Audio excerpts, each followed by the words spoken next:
Hello and welcome to the Southern Institute of Technology's academic program, the Certificate in Small Business Management. On today's episode, we're going to take a look at human resources. It covers a broad range of managing staff, from the recruitment of staff to the employment agreements to training and development, and also all your policies and procedures that relate to staff, including things like health and safety, how you're going to manage that within your organisation, and all those kind of people-related policies and procedures. So how important is the HR component? Well, it's absolutely vital, particularly for a small business, when you may only have a small number of employees, to have good human resources, policies and procedures, and a good employment relationship, which is probably even more important. It's just vital. If you're starting up in business, what sort of HR policies should you have in place? Well, I think the first thing is you need to think about getting the basics right. And if you're a small business, you don't need to have screeds and screeds of policies and procedures on how you're going to do things, but look at the nature of your own business. I mean, for example, if you're in hairdressing, the kind of policies and procedures you need to think about are health and safety. You know, you have staff dealing with chemicals, so you need to make sure that they're dealing with them in the correct way and keeping themselves safe, and also keeping the customers safe, of course, and their other colleagues.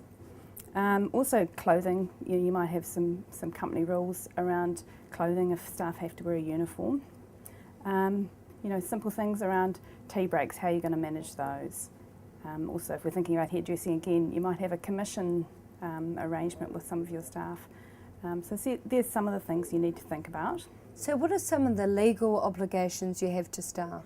I think that the most important thing, and again it's getting back to getting the basics right, and making sure that you've got good, robust employment agreements in place. And under the Employment Relations Act, employers are obliged, they must have a written employment agreement with their staff. And they need to have a number of things in those agreements by law, and that includes the names of the parties to the agreement, what duties that staff member is going to be undertaking, and in what location or broad location those duties will be undertaken. Also the hours of work that the employee is going to be expected to work. And again, they can be quite broad agreement in terms of the hours of work. It depends on the nature of your business.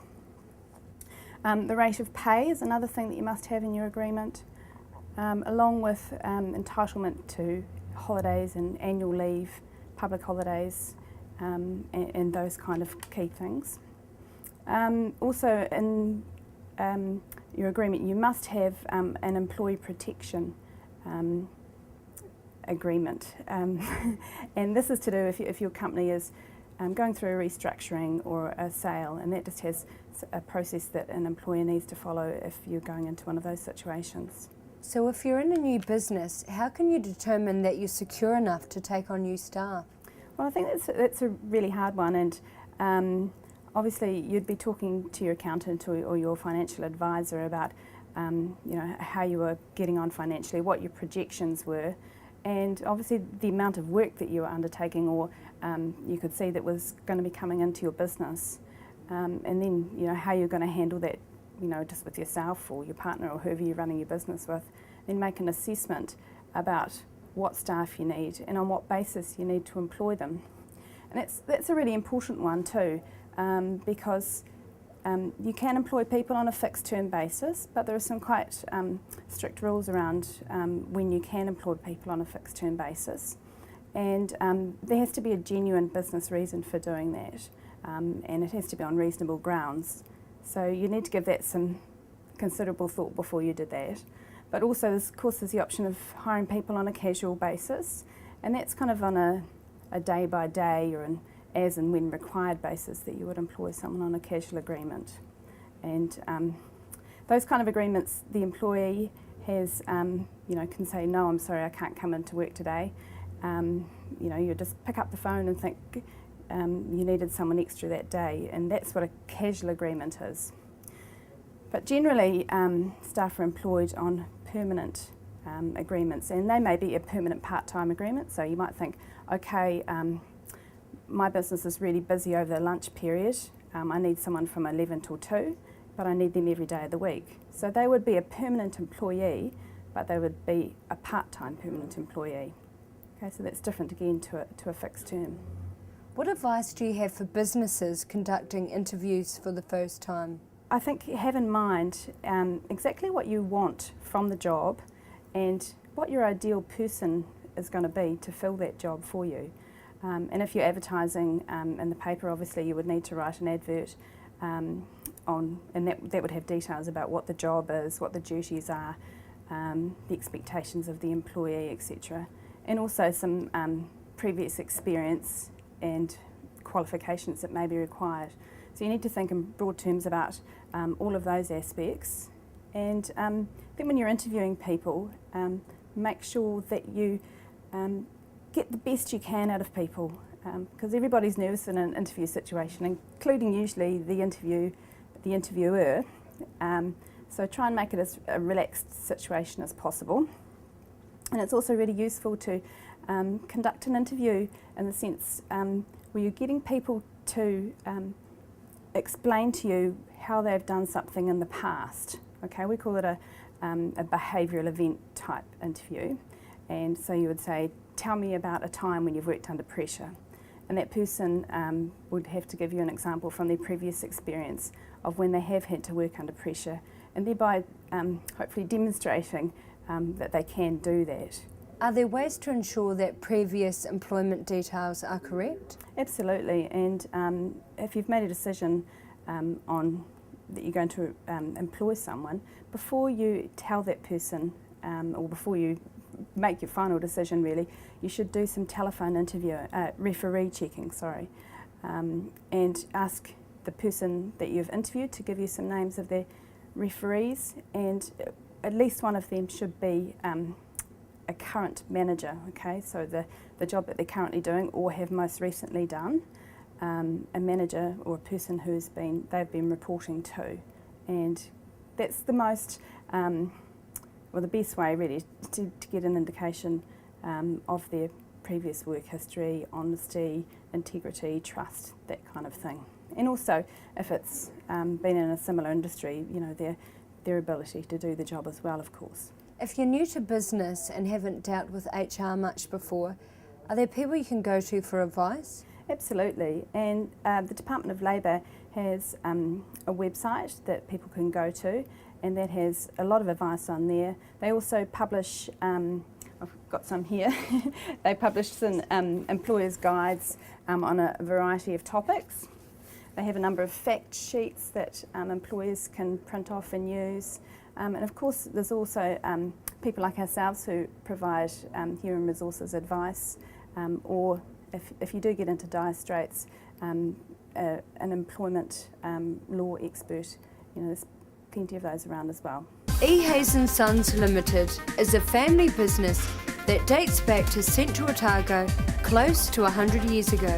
Their current D Street hardware store was built in 1956, and business has continued to thrive ever since. My great-grandfather he invented a wire strainer, a chain strainer, a thing called a pollard poison cutter to poison rabbits, which had overrun all of New Zealand by that stage. And that's what got him off. And my grandfather was selling on motorbikes and all around, but when it come time for my father, who was born in 1927, to go to school, he had to settle somewhere, so he come down to Invercargill and settled. That's the reason we're here. And at that point in time, he formed his own company, which was entirely standalone from the other.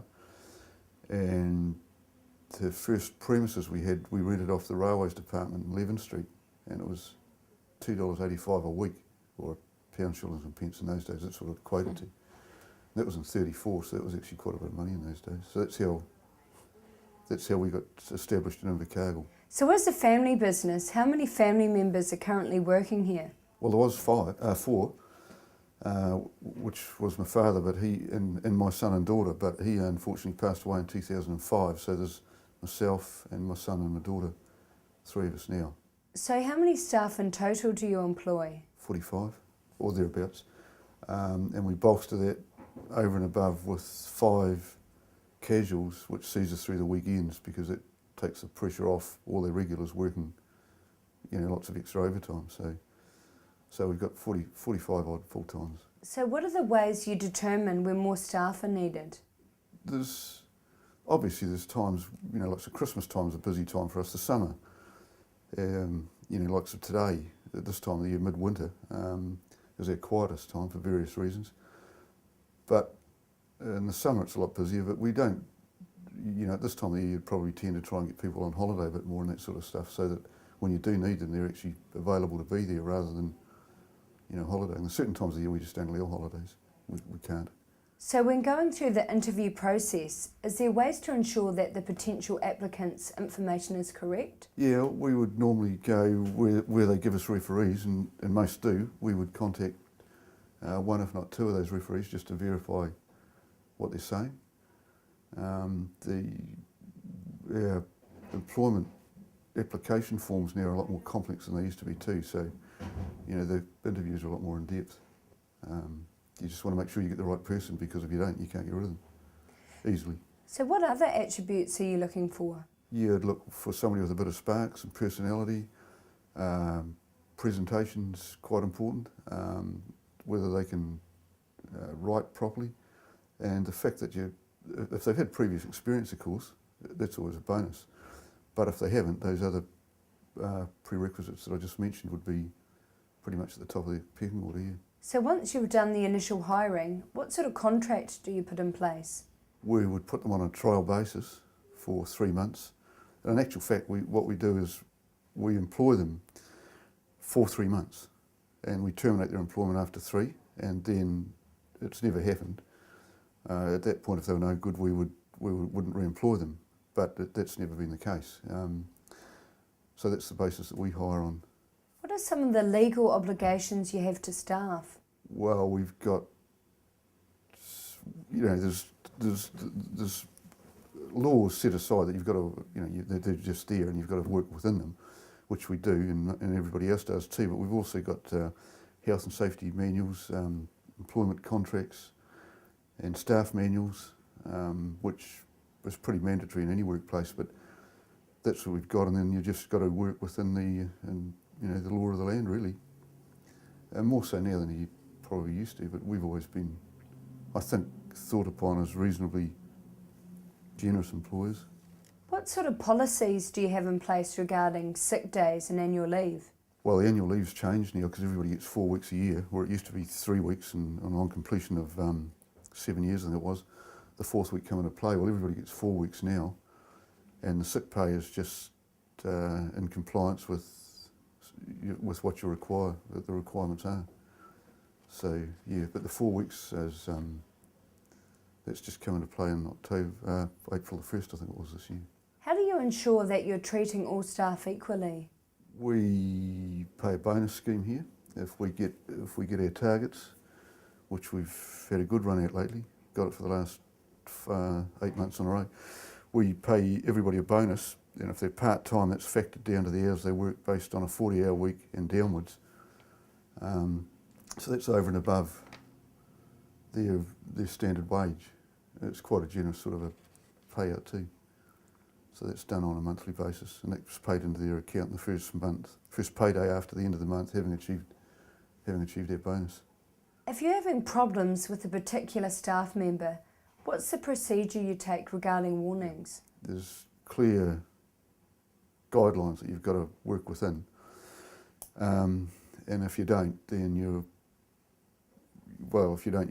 get yourself into trouble, because it's quite clear what you've got to do and the procedures you've got to take, and if you don't do that, you'll get a personal grievance or whatever, a payout if it goes to industrial court. So you've got to be very careful about how, if you're going down in the official track in terms of reprimand, you've got to be well and truly sure of what you're doing, and that the procedures you adhere to are the right ones.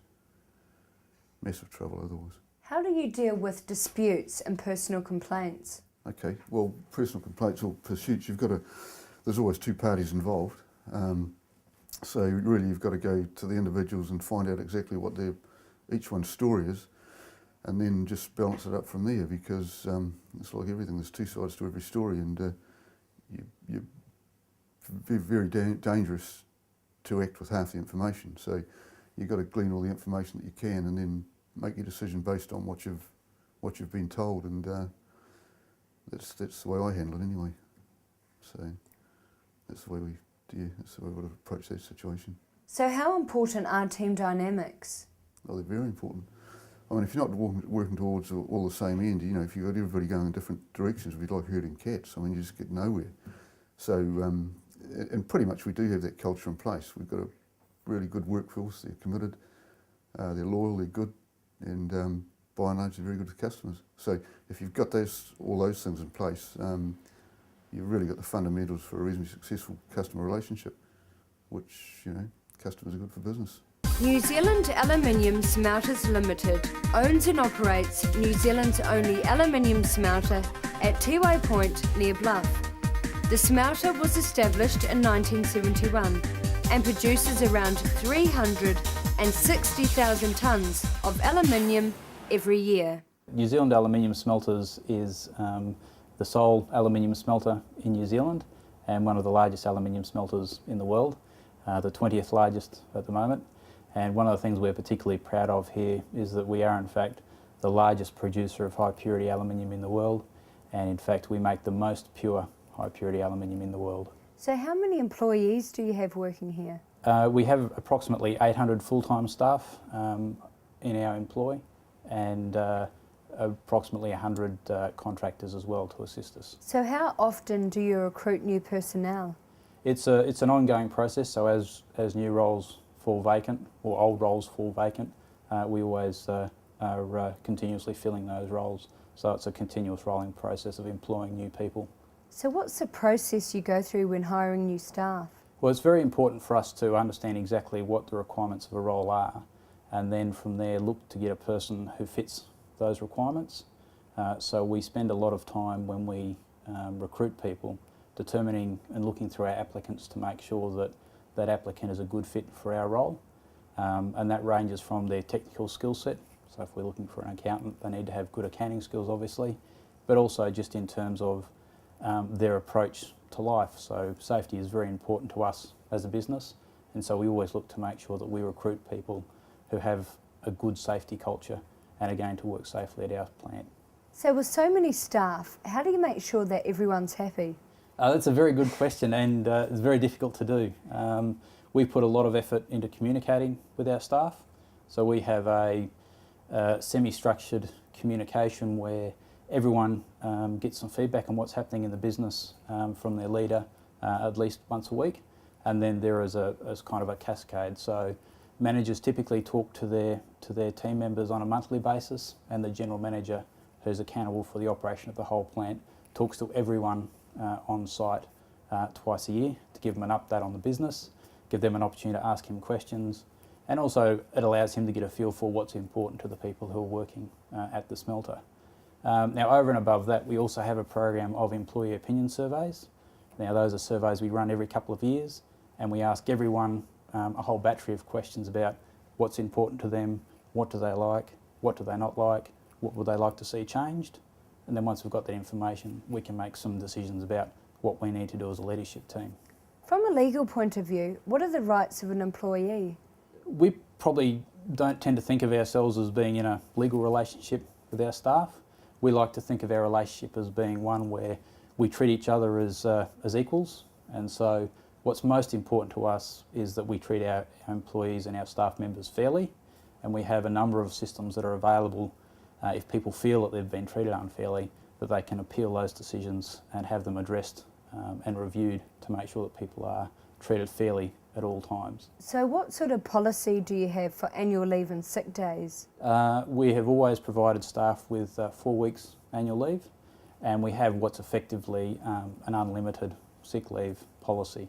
So we do track and monitor in our system the number of sick days that people have, but it's not something that's at all enforced. You know, if someone has cancer and therefore can't come to work for 6 months while they're recuperating, then it doesn't really matter how many sick days they've got. I mean, they're sick. So we make sure that they have the opportunity to recuperate and get better and are fit and capable of coming back to work and working safely before they return to work at the smelter. Do you have a retirement scheme in place for staff members? We've got a number of schemes. So the one thing that we require of everyone who works at the smelter is that they make a saving for their retirement. So there's a Rio Tinto New Zealand retirement fund, and staff are asked to contribute 4% of their salary into that every year. And to meet that, or more than meet that, the company also kicks in 10% of people's salary. So every year, all the employees at the smelter are saving at least 14% of their salary into the retirement fund every year.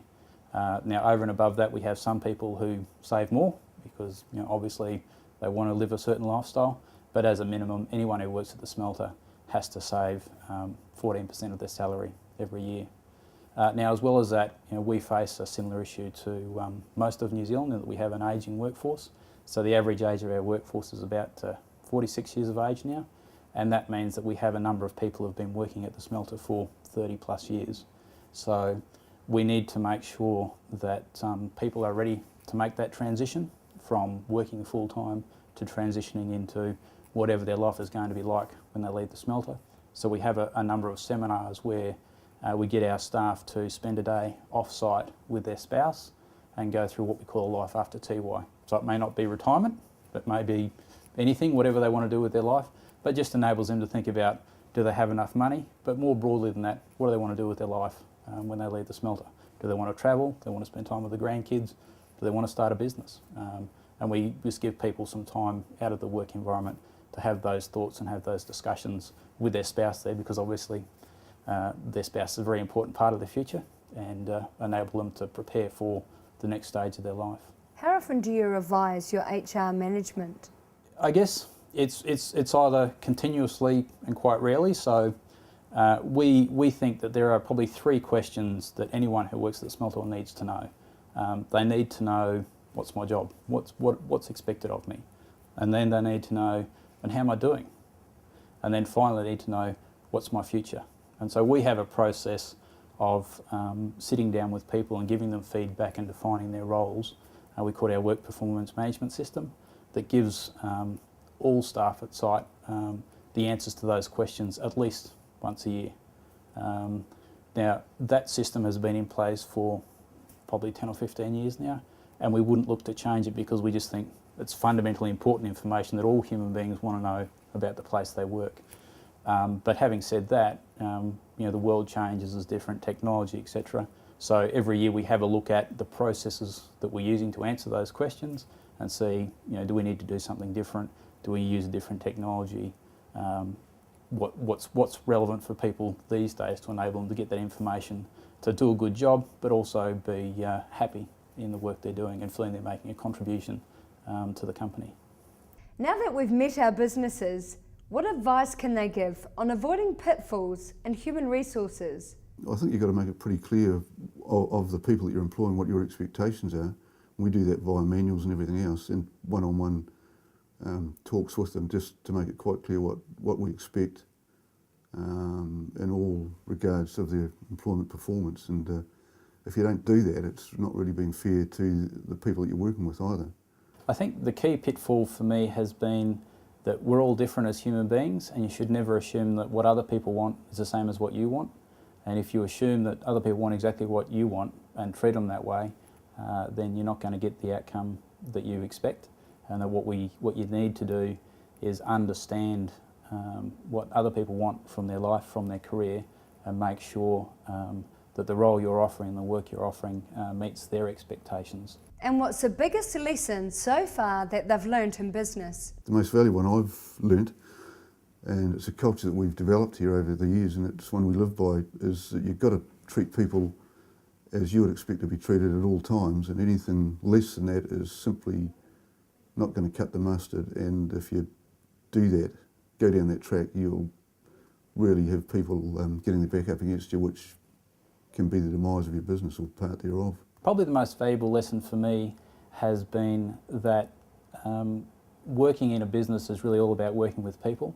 And so it's important, if you get the right people and you get the right goals and the right motivations for those people, then you really can change the world. So it's about get the right people and make sure you give them the right motivations, and you'll achieve amazing things. Thank you for joining us for the Southern Institute of Technology's academic program, the Certificate in Small Business Management. If you would like more information about this course, you can contact the team at SIT on 0800 SIT to Learn. Join us again next week when we'll take a look at export. See you then.